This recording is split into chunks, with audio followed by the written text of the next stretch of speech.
Alright, so let's see what happened right after we saved the last of the three major planets, because we received a distress beacon, believe it or not, from Oh the boy. plumber. If you forgot, he was already hanging out in the ship. Oh, thank goodness! I have been stranded out here How did you all get stranded morning. here? You were on You our know how to ship. In a fix second. whatever this thing is. I believe you simply have a loose fusion coil. There you go, here's Ratchet doing his mechanic shit Okay. for the That game. ought to do it. Give her a try. How about that? Thanks, friend. No problem. Wait a minute. You've been out here all morning? We just saw you back at the Starship Phoenix. Phoenix? What's a Wait a Phoenix? minute. Oh, crud. Everyone So, to the ship, we were now. talking about stuff used against you. How about an holo guy is being used against you for once? Okay, credit where credit's due. That's actually very genre savvy of the villain. Which, to be fair, it's kinda a stick. And as Just get a fake hologram. as you can imagine, yeah, the Starship Phoenix is not in the best shape. Again, you can... No, I think all it needs is a good paint over. Yeah, the classic, what was that technique that they used in Space Jam? Speed and clean, stuff like that. Just Yeah, like, ball rubbing secret socks off of people. stuff. No, that was the enhancement boost. I'm talking about the beginning when they cleaned the stadium. Oh yeah, the spin clean. But anyway, functionally it's still the same, it's just in a state of disrepair. I can definitely feel this is something that should have happened, you know, in a more diluted kind of way when the story was supposed to be bigger, but hey, what can you do about it? Oh, hello, noobs. I'm guessing by now you realize that I am actually... There you go. Stuart Zurgo. He was right there all along. The most cunning supervillain. Are your feeble minds blown? Does it gnaw at you knowing that I was right under your noses the entire time? These invasions were devised to get us off the ship. What were you doing here, Zurgo? Oh, just looking for this. The access key to Moron's Uh-oh. galactic weather grid. Oh, yeah. I had the Hall of Knowledge Brainiacs build it into the defense network. It made sure the weather Of was nice and sunny course. for my presidential Of visit. course you created a weather machine like a The tax money supervillain. going somewhere? God damn it, Qwark. And while you've been rebooting the God, towers, this I've is been sadly uploading relevant words given and some matters in control. politics. And now Stuart Zurgo is using that to his advantage. Well, I mean, at least this guy knows the difference between a virus and a worm. How about one And just more for good measure, one last thing.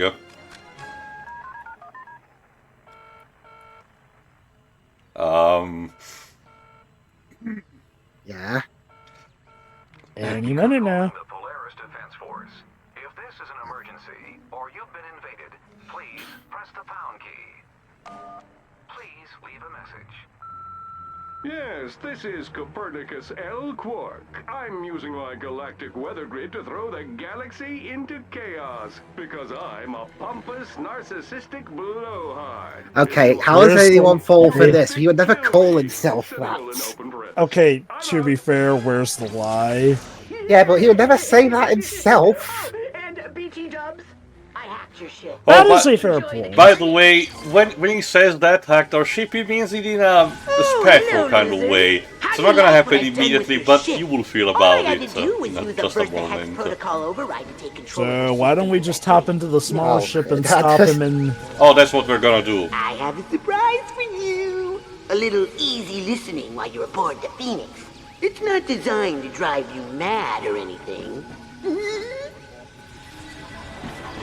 Alright, Candy. alright, is this music a bit familiar to you? By the way, I haven't Oh my edited this in a goodness, the second. opera. No, this is actually very familiar for the time being I'm moderating especially. the Qwark forums. I even wrote a spec screenplay called The Adventures of Captain Oh my Qwark god. and The Sergeant tra-la-la-la-la.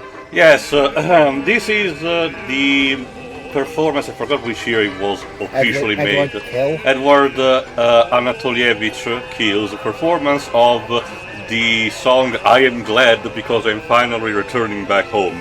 That's the translation from the name. doing in a vocalizzo style, as in instead of the lyrics, you just say la la la and stuff like that, which had gone very viral. So we're noting that this game released in 2012, a few months after Edward Kill actually passed away, so I wouldn't be too surprised if they actually did this as a sort of homage. But anyway, you see Family Guy, this is how you actually make a reference to the fucking thing, instead of actually just showed up out of nowhere with no context. Fuck's sake. Welcome to Family Guy gags. I mean, okay, They work Family Guy. sometimes like they work sometimes like that opening film credits logo gag. You're not someone. Like, I will times- say this. You're someone. Family Guy has kind of the curse that the cutaway gags are literally built into its DNA, so like, Family Guy without the cutaway gags just doesn't Except feel like that wasn't Family even Guy. a cutaway gag, it was just a moment of a scene where Peter and the others and some of his friends are the drunken clan. The segment stops for Edward Hill to show up, sing the song and go away. Just that. I was about to get to that. The other side of its DNA is pretty much kind of long musical references, like the Mr. Boo sequence, which, don't get me wrong, is sung I know that very Second well. Farland loves to sing and he's a professional singer and blah blah blah. I get it. But again, that's whatever. Still, I do appreciate that one, Insomniac bothered to actually, license the thing, because if I recall correctly, it wasn't in the public domain yet, so they actually had to pay money to include that. And two, actually provided good timing and context for it. Yeah, Stuart Zurgo is in-universe, someone who frequented a lot of the forum boards, including what, Qwark defined as writing bad fan fictions, So, logically, when he will do some hacking like that, he will do something like that to literally troll our heroes. So, yeah, I believe in this context it actually works better. But anyway, speaking of which instead, now you had to play one of the previous 3 levels, remixed. In this case, using the weather machine, Zurgo has turned the jungle level of Balkai into a snowy environment. And of course, the Tamani says that the other 2 were supposed to have similar remixes, but because of a time constraint, they got cut away.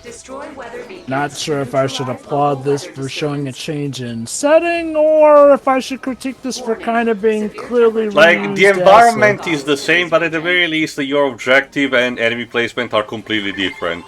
So, there is that, I will say that. That is fair. I will say, regardless of which stance I take, it really does show that they were scrunching in as much as they could, essentially. So here we go again, on our own.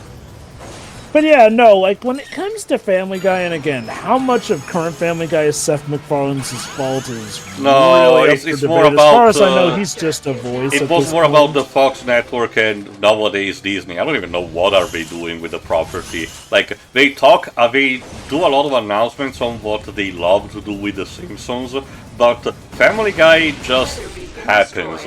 They're just probably signing the checks and all. It's like this, like, it really is interesting the parallels Family Guy and Simpsons have, since both have basically a younger sister show that is arguably better, but obviously not as recognized. For Simpsons, it's Futurama. For Family Guy, it's American Dad, essentially, wherein, I think part of the problem is, whereas Family Guy and Simpsons are so popular they're beholden more to a status quo, American Dad and Futurama are actually allowed to mix it up enough, which, hey, surprise of all surprises, helps keep those shows a lot more fresh, essentially. Also, I'm glad that they're at least still allowed to go. Also doesn't have that compared to, The Simpsons Futurama, Family Guy never had a proper original quote-unquote movie, just extended, parodies like the Star Wars trilogy, which, to be fair, they're not that bad. It's just that, they're not technically in the same style as the Simpsons movie or the Futurama ones. What does it say that we are about to get the second Simpsons movie before Family Guy got a single movie? Even Bob's Burger managed to get one before that. I think part of the issue with Family Guy is stuck in this weird limbo of being kind of too much of a slice of life to the point where nobody can really envision a big plot worthy of being a movie. Especially also the problem with the characters are kind of all awful, so kind of hard to root for them on an epic plot scale. Obviously, I'm not in the writer's room or whatnot. They did some TV specials that were long enough to be considered movies, but just for TV, like the one where Stewie meets his future self, for example. And also, like you mentioned, the Star Wars trilogy, like... So I think there are some ideas, potentially, it's just that they don't believe that it would be that profitable for a theatrical release, which, hey, I can believe that at this point. It's like, I feel like Family Guy is that sort of thing that's popular enough that it makes sense why they're keeping it around TV-wise, but movie-wise, maybe it's just not as easy to think up a theatrical plot for the film. Compared to, say, Simpsons, which, hey, look, say what you will about the characters, but, you know, you can at least have room to have an epic enough plot for a theatrical movie. Shoot, they've already proven that they can do that. Not to mention, that's also the kind of the beauty of it. I don't know how long has it been since you've seen it, but I argue that because of the way it's constructed, the movie is actually practically perfect for being a Kingdom Hearts World title, The Simpsons, instead of just, you know, a regular idea of what an episode would be. Because it is a contained environment with a very simple story, a clear villain and everything. Yeah, that's it. You know, the funny thing is, if we make the Simpsons movie a Kingdom Hearts world, that means Sora's actually fighting against the US government in that one, technically. Not if you just replace that all with the Heartless, like what I'm speculating would happen if James Cameron's Avatar, you know, world would be made. But yeah, no, you're right. Like, Simpsons lends itself enough where you can have a mundane plot one day, or an epic plot another day, essentially, which is how the movie was able to come into place. Bob's Burgers finds a way to, you know, despite the fact that technically there is nothing supernatural happening in that series, still does lend itself open to a movie, which it got, essentially. Hell, Futurama, I'd argue the movies that it got, at least the first two could have been theatrical if they really wanted to, since those feel like they have a bigger sense of scale and whatnot. Whereas, I'll admit the last two movies of it kind of felt like extended TV episodes, and to be fair, all those movies are extended TV episodes, since those 4 movies basically make up season 5. Also, 4 episodes per I movie. haven't seen any of them, if I remember correctly, but isn't one of them acting as the, or at least used to act as the official conclusion of the franchise until they revived it? Yes. Like I said, technically those 4 movies were season 5, with basically each movie counting as 4 episodes, and I think they did get released in some formats where they were divided into the 4 episodes. But yes, the 4th and final movie is definitely treated as the apparent end of the series. Like, keep in mind, Futurama has ended no less than 3 times. So once was season 4, once was season 5, and then we thought it was done for good at the end of season 7, but of course now we have the revival. I was going to say, so far in this, I know we're in the last part, but I'm just trying to figure out the story of this game. Go on. Some jaded fanboy is getting revenge on Qwark. He's like the 60th person to have done that in this series. Yeah, put yourself in line. And he does that by having this really dull game of Command and Conquer. Yeah, kinda. I know Command and Conquer isn't a tower defense, but still. I get what you mean. Yeah, and Ratchet and Clank are also there. They're just the guys you play with. And they must stop him. You know, and that's it. You know what's funny? I was talking about Family Guy's problem with the status quo. Regarding this game, when you think about it, in a lot of ways, this is us basically going back to ground zero of Ratchet and Clank status quo. Okay, maybe not completely ground zero. It's not like we're going back to the roots of the first game, but it feels like we're going back to basically how they were with Ratchet and Clank 3. Aboard the Phoenix, part of some galactic force with Qwark, essentially, and Qwark's no longer president. Bada bing, bada boom, essentially. Again, it's mostly because we're presented the story in a very bare bones kind of way, instead of probably what was supposed to be a more elaborate one, probably more similar to, you know, what the third game was supposed to be, you know. I was gonna say, if this was, when you say Ground Zero, Joe, for a second there, I thought you better, well, this game's story is about as, okay, so it's not as bare bones as Bomberman Act Zero, but... But you were going to say Metal Gear Solid Ground Zero. Yeah. Because, like, to be fair to Metal Gear Solid Ground Zero, Ground Zero was, a demo that is still sold as its own game, but you get the idea. Well, I actually said Bomberman Act Zero. Yeah. Well, still Konami to an extent. No, like I said, I still genuinely believe that if the story had actually properly had time and money to be fleshed out, it wouldn't be as bad even with this premise. I do feel like, if anything, this is the game that really feels... I know I probably said it before, but this is the game that feels like it needed a comic book tie-in more than All for One. Well, also, that's the thing, Joe, technically speaking, this concession that you have probably will be the same for in between this game and the next, because, spoiler alert, I can say already this, it's not like really that big of a deal that you will find only later, so might as well tell you now. After the game is over, Qwark cleans up all of the charges that Zurgo has just planted against him off-screen. Huh. The next game, he's treated like everything is being resolved off-screen. So what, is he like even back to being a hero and he's not even like in a slump anymore? Wow, it feels like they wanted to invalidate this game as much as fans did. No, it still is referenced plentifully. So, oh, I know, but I mean, it feels invalidated. Like, yeah, it happened, but it's pretty much the equivalent of, that was super easy, barely an inconvenience. Oh, really?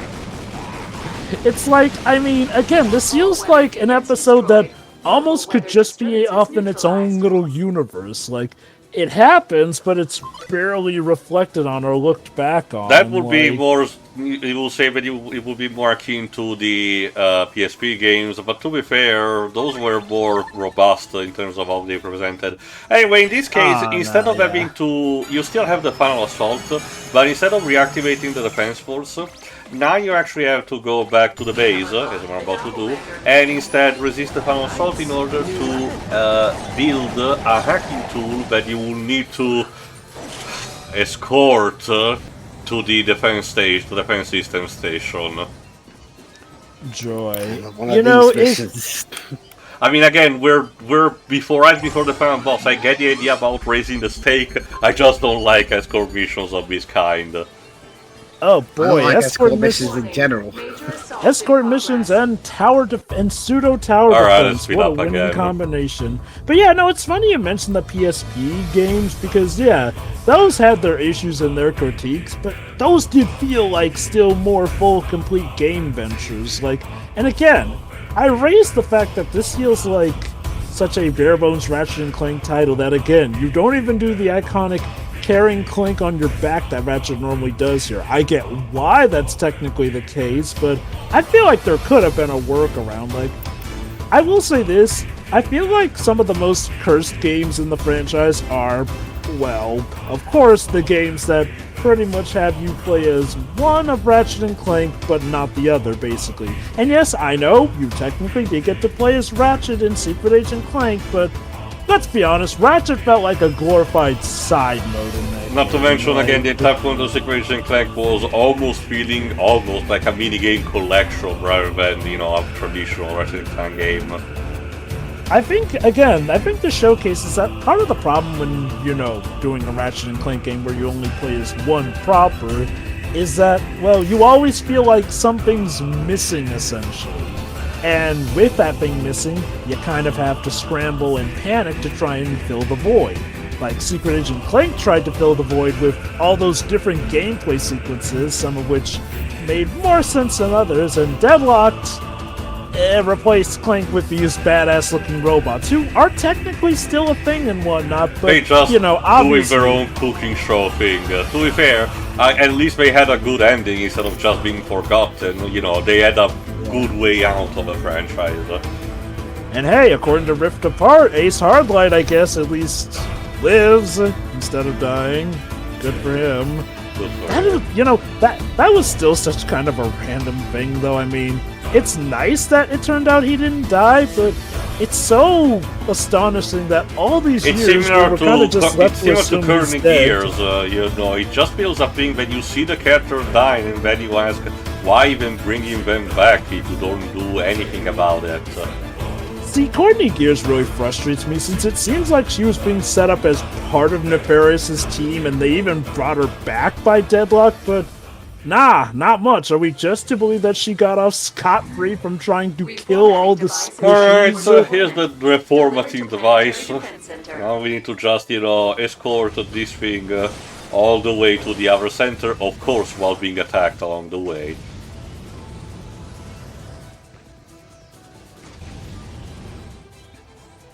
Remember, this is a blind run, so I was just wondering why I did not have to purchase any more defenses, because at this point your base is not going to be attacked anymore. Of course. But yeah, no, like, for all the problems the PSP games had, I would probably go back to those sooner than I would this game. They also had the advantage that the stories still did felt more like, you know, an attempt was given to give personality to the characters. Yes, there were more ups and downs, like Qwark's entire character arc in Size Matters being relatively pointless until the end, but honestly I did not really mind it that much. Like I said, I still really enjoyed the story of this game for how short it presented it to be, but I get it, you know, yeah, one would enjoy more the one of the PSP titles. Again, Secret Agent Clank, if you get past the whole continuing with his Darl entire premise, is still a good romp if you're a fan of parodies of, you know, James Bond. I honestly am okay with Secret Agent Clank's plot. I was gonna say, so far, to me, because I never had any of these games when I had a PS3, and so far, I don't really seem to be missing much. No, really, like I said, it probably would have been a more thrilling experience if you cared about the multiplayer experience more than anything. Yes, Jova? Yeah, no, I'm fine enough with Secret Agent Clank's plot. It had problems, but again, my personal theory, which turned out to be correct anyway, was just take it as like an episode or movie of Secret Agent Clank, and sure, fine enough. My only issue was how, again, as it was released at the time, it was trying to suggest that, oh no, Nefarious was actually right that Clank was an actual secret agent, which, yeah, did not make any sense. And it's especially egregious since they clearly were referencing 3, since Clank's the bad guy of Secret Agent Clank, so whoopsie poopsie. But yeah, this game, you know, I just realized this game totally feels like something that would have been released as like a free-to-play game in the modern age. Like, sure, it would have had this little narrative attached. Yeah, it would have had the battle would have been pass the competitive and all. multiplayer. That's not inherently a bad thing, but I can definitely see how multiplayer was there's definitely one thing that we need to understand. The people think that the whole game as a service model started when Fortnite hit big, you know, or at least PUBG, for example, for relatively earlier. But that was something that was in the work for quite a while, just being experimented upon. It's the one reason why Gears of War 4 actually never got made. For all this time we had speculated that it was because Microsoft was demanding too much out of, you know, Epic Games and they left. No, it was actually Tim Sweeney wanting to actually do something akin to what Fortnite is right after Gears 3, and Cliff Basinski, aka Cliffy B, just told him, no, I'm out. And that's what all the fracturing happened, Tim Sweeney accepting all the money from China, and then Fortnite happening, basically.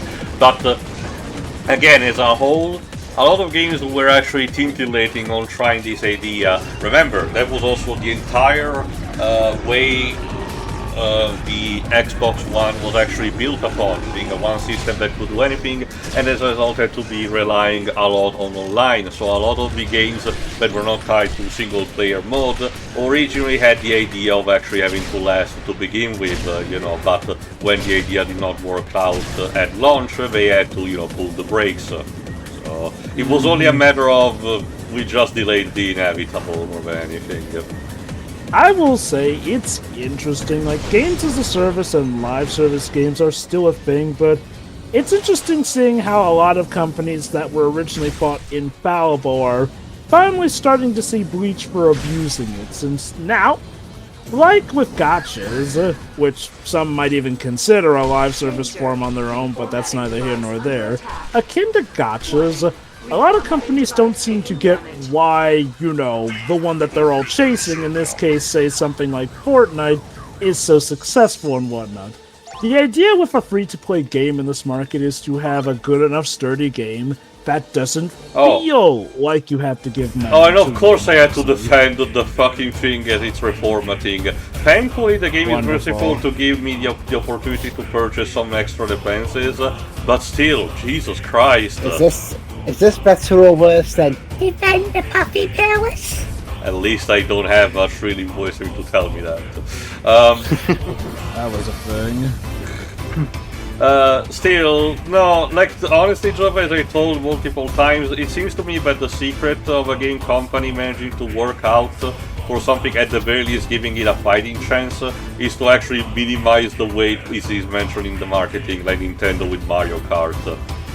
That too, yeah, but it's like, again, first and foremost, you want to make a product that people actually, have fun playing. A lot of companies kind of screw this up when they make, what else, the grind to even progress a chore, essentially. Obviously in a ploy to make people pay up to get through to it, but eventually that just tires people out. Do you want to add a couple extra enemies while you're at it? Like, again, we're almost at the end of the game, but holy shit. At the very least, after this, we jump directly into, as you're about to see, to Zurgo's Lair. Like I said, that's how sudden things are getting. We're already about to get to the final boss. So. Alright, let's see what kind of lair this nerd can afford. You'll see. At the very, as you were able to see, I believe that at the very least they bother to do something interesting with him, rather than just to be another case of third defense.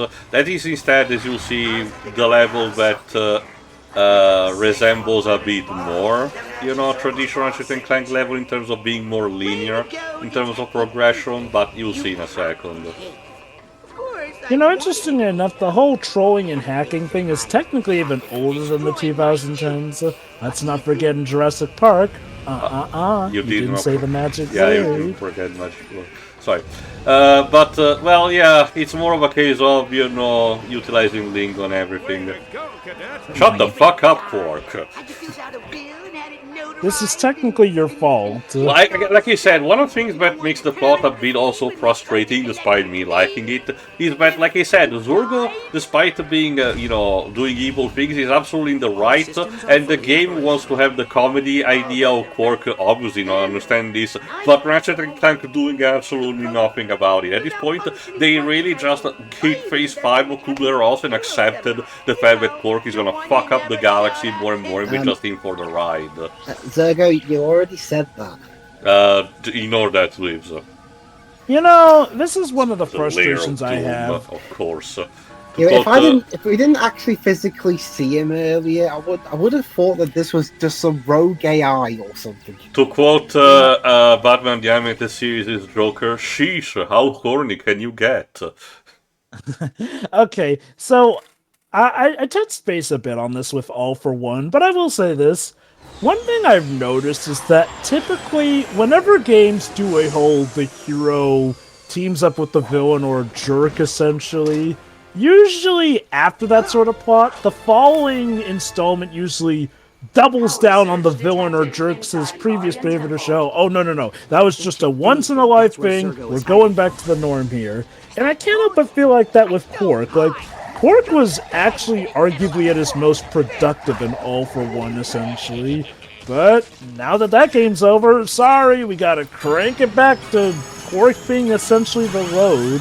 And mind you, as someone who relished kicking the crap out of him in Ratchet & Clank 3, essentially, part of the point of Ratchet & Clank 3 and some of the games beyond was supposed to be, well, that he was developing, getting better. Like, I get it. It's easy to tell jokes with him like he's a jerk, but I feel like that's taking the easy way out if you're just going to ignore the development that he's had before. Especially since, again, as a result, we're back to the old song and dance of someone Qwark wronged being the villain, essentially. Anyway, Zurgo's Lair of Doom, trademark pending, is, like I said, is structured more like a traditional linear Ratchet & Clank level, where you need to instead follow a more corridor-like structure while getting your weapons in the meantime. Although, I kinda partially screwed up, remember this is a blind run, and decided to, wouldn't it be funny if instead of the, combustor that I had completely leveled, I tried to use a different weapon, instead, that is instead level 1. Yeah, that's the thing, the game lets you decide which specific weapons, but, after you get those, you're not able to get any more, so I basically made things harder accidentally for me. Oops. Now, to be fair, the game does allow you to replay previous levels if you want to grind the weapons for their levels, So, effectively, this was me rushing things out instead of, taking my time to making sure that I had my arsenal all upgraded. So we don't make mistakes, just happy little accidents. So, here's one of the gimmicks of this that will be incorporated in the final boss fight. Pyrocytic bombs that you need to disengage before the timer runs out.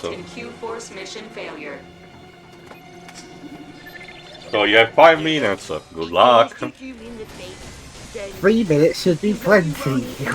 Thanks, Rouge. Now peace off. Could you imagine if they made the time as short as that? 3 minutes. See, the difference is that Ratchet doesn't move as fast as Rude, so yeah, that would be extra dickish. Well, to be fair, with the hover boots, you do have enough of a speed boost if you need to. Well, Joe, for an SA2, speed isn't really the enemy, the camera is. Yeah, especially because Rouge's level, similar to Knuckles, rely more on verticality, for better or worse. Fun fact, the Sonic Adventure 2's camera is secretly the game's recurring boss fight. Oh yes, yes indeed. Even with the mods, which make that game much more pristine to play, there are none that sadly can fix the camera as far as I'm aware of. But we all know, no mod for SA2 is as grand as the randomizer mod. It can make a it can make a nonsensical yet somehow still more coherent story than the actual game itself. Not sure if I'd say it's more coherent, essentially, but oh lord, the narratives you can get there with Maria having to avenge Rouge or something like that. Or like in some Call Me Johnny's playthrough, where the game keeps going back and forth between whether Maria is a dual hoarder or an even more innocent version of herself. Eggman being a Chaos Emerald, but that turns out is actually Shadow the whole time. That's like and the eternal battle of who gets to be the president. That's like something that the Snapcube would make as a story about the game. Incidentally, Snapcube has now moved on to Kingdom Hearts for fan dubbing. Not to mention the characters and their weird fascination with swearing. Damn. What happened was, when the guy made the mod, for any time that the game ran into some blank sound file or anything, he just replaced it with a censor.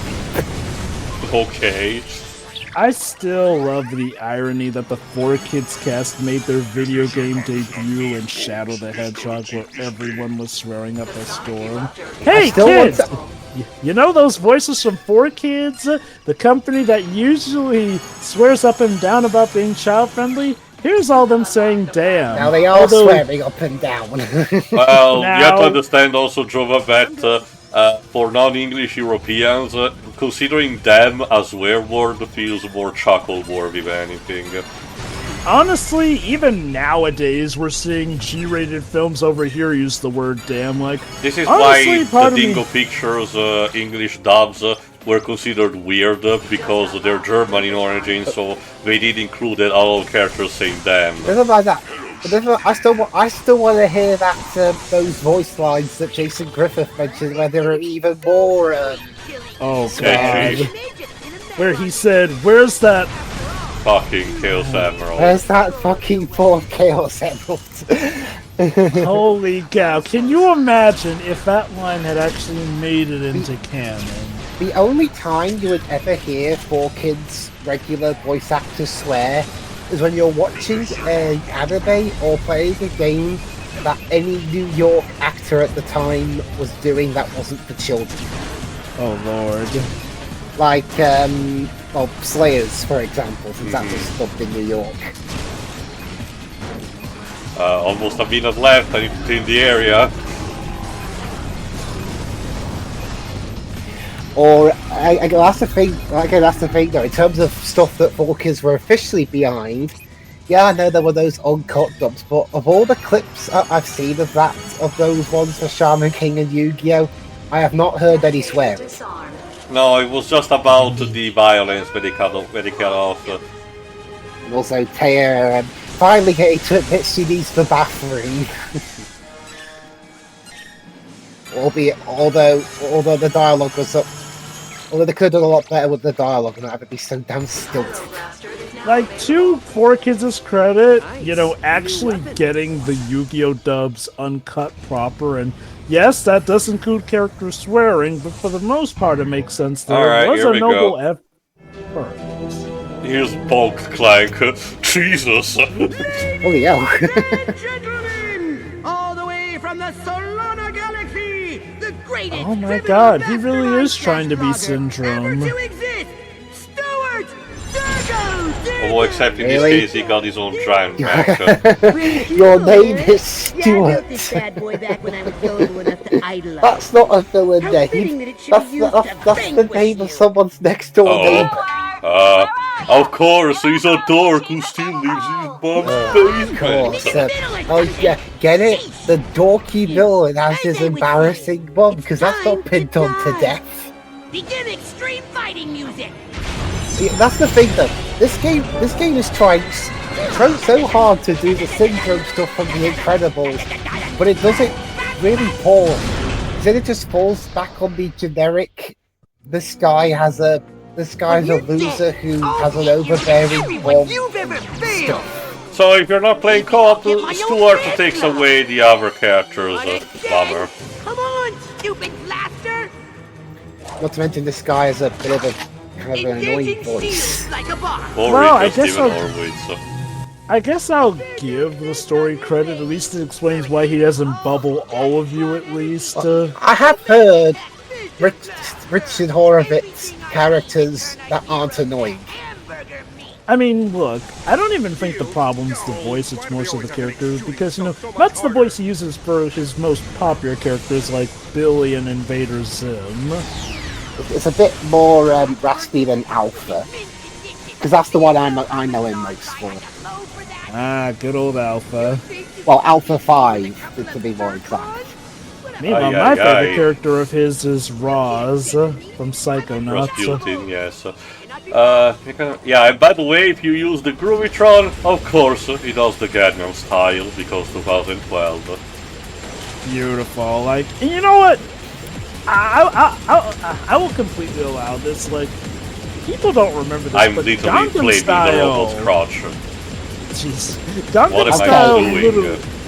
Alright, Tio, you do not, whenever we get to Transformers Revenge of the Fallen, do not complain about the whole enemy scrotum joke, because I can say pretty sure I will Tio, be- you burned the robot's crotch. I'm pretty sure we'll be too busy complaining about Skids and Mudflap instead.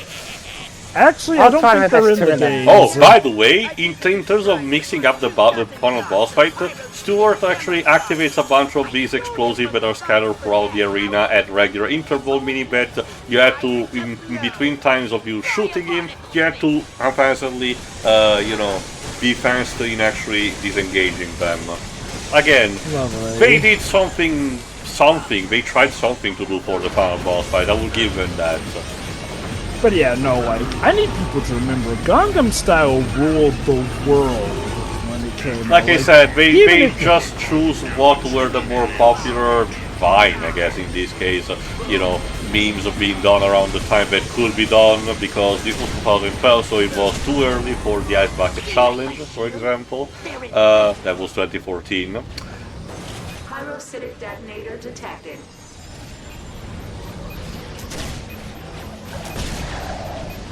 It's more of a case of, you know, adaptability than anything, so...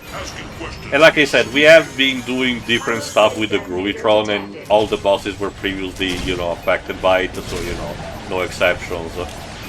And if I can give this game credit, Mr. Zurkon has arguably had the best dialogue. Yeah, he does have, like I said, they also bother to have lines that you will think they will be recycled, actually instead being properly re-recorded for the sake of, you know, game material. So at the very least they did not cheapen out on that experience.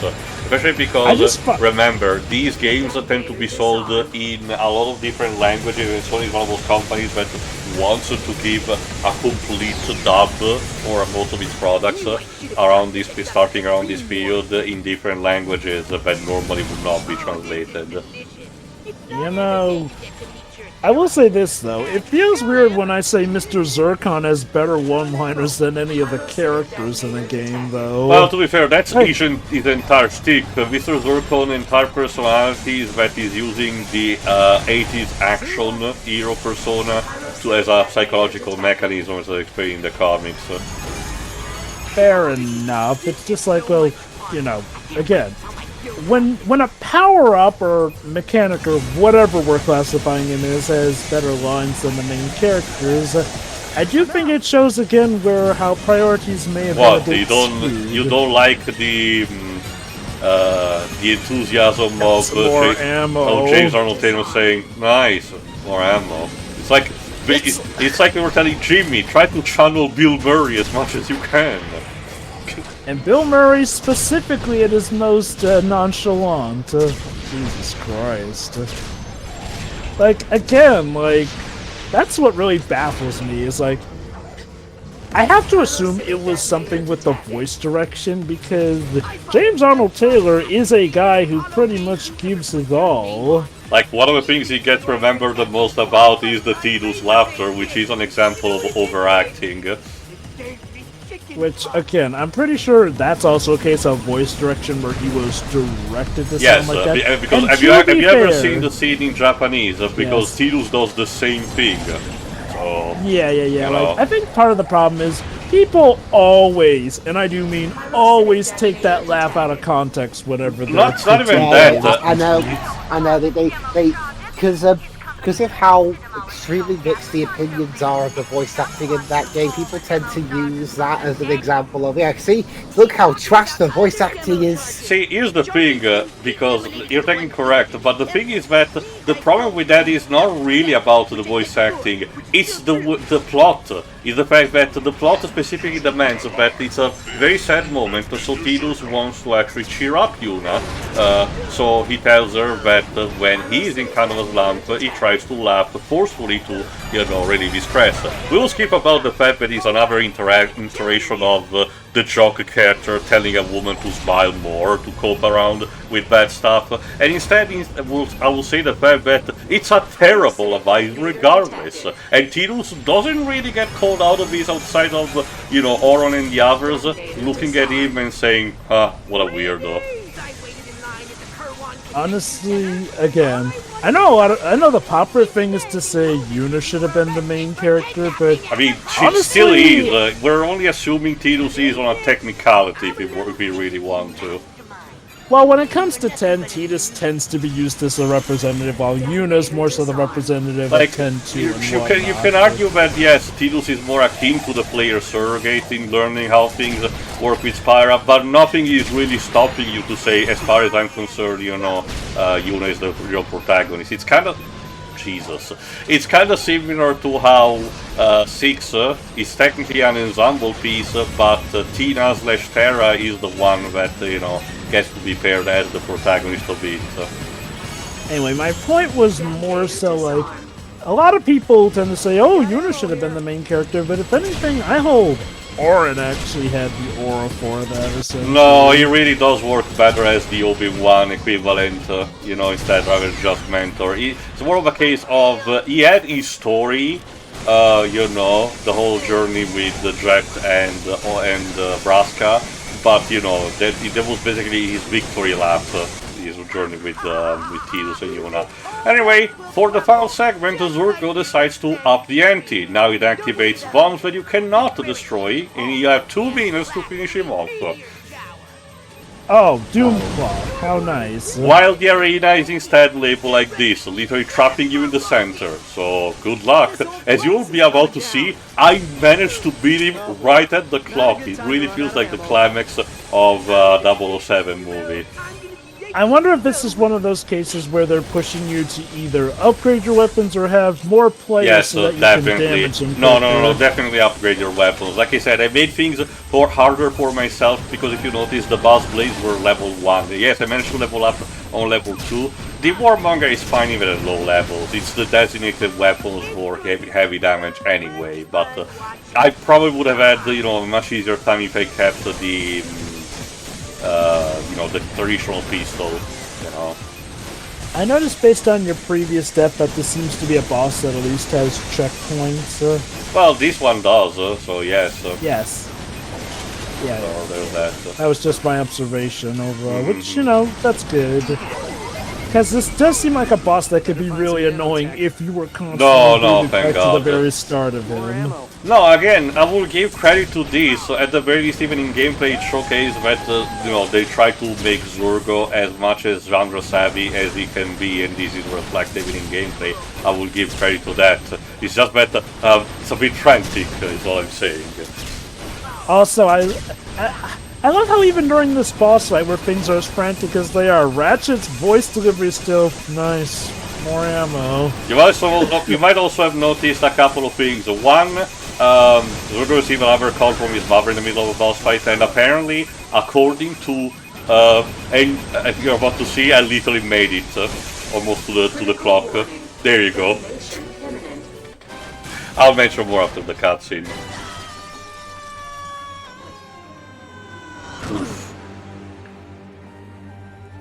Another half doesn't make any landing. sense. How can someone so dim-witted keep winning? Because you're even more dim-witted. Okay, I know that this is made. I hate these lines so much.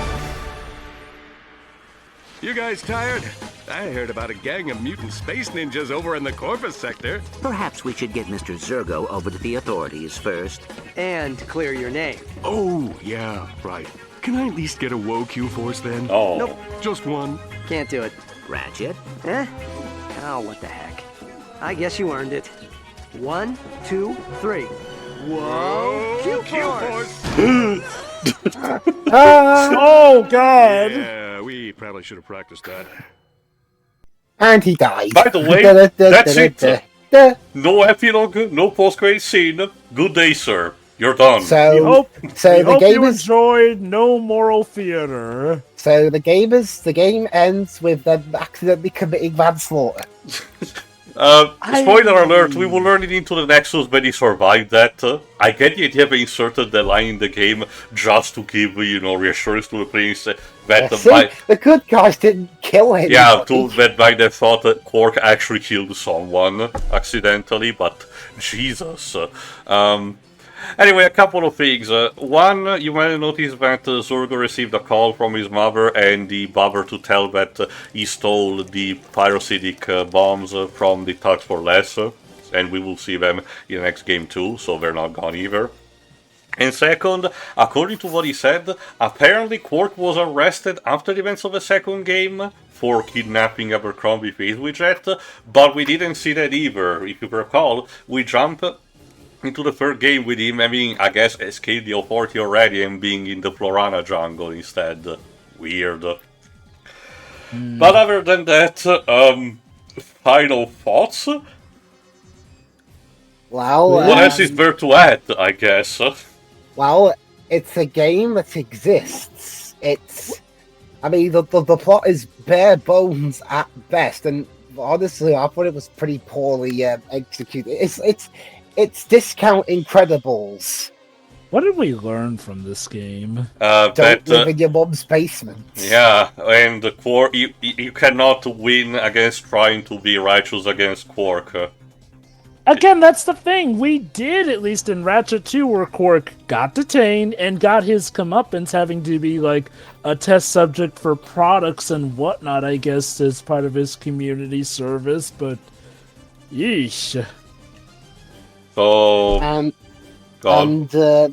I mean, the music's okay, and it still looks pretty good it looks pretty good for a PS3 game done relatively quickly. Mm-hmm. But damn, what was going on with James Arnold Taylor in the recording booth half the time? Did he have to do all their lines in one session, and by the end, that was the last ones they did, and James was tired at the end of it? And that was just Ratchet we were playing as. Can you imagine if there's some weird takes from Clank and Qwark as well? Oh, I mean, well, actually, wait. Rushed development schedule. Not very good story. It's a game released on the anniversary, and with some phoned-in voice acting. This is Ratchet and Clank's equivalent of. I won't say Sonic 06 because this game's more competently put together, at least. Yeah, it's not bugged up the ass, thank God. But it's still not very good. I mean, the fact that we could get everything done in 3 parts in a series where we've played games that tend to go into at least the double digits. Mm-hmm. And how much did they charge for this one? I think $30. So, about less than full price. Okay, just for reference, Shovel Knight definitely has more meat to its bones, and that one was sold for like $15. It did get a raised price, but that was when like other campaigns were added. It was also on, treated as an indie. We need to still think about technically first or second party stuff. I don't remember how much they charged for the 2012 Twisted Metal game. I think that was full price.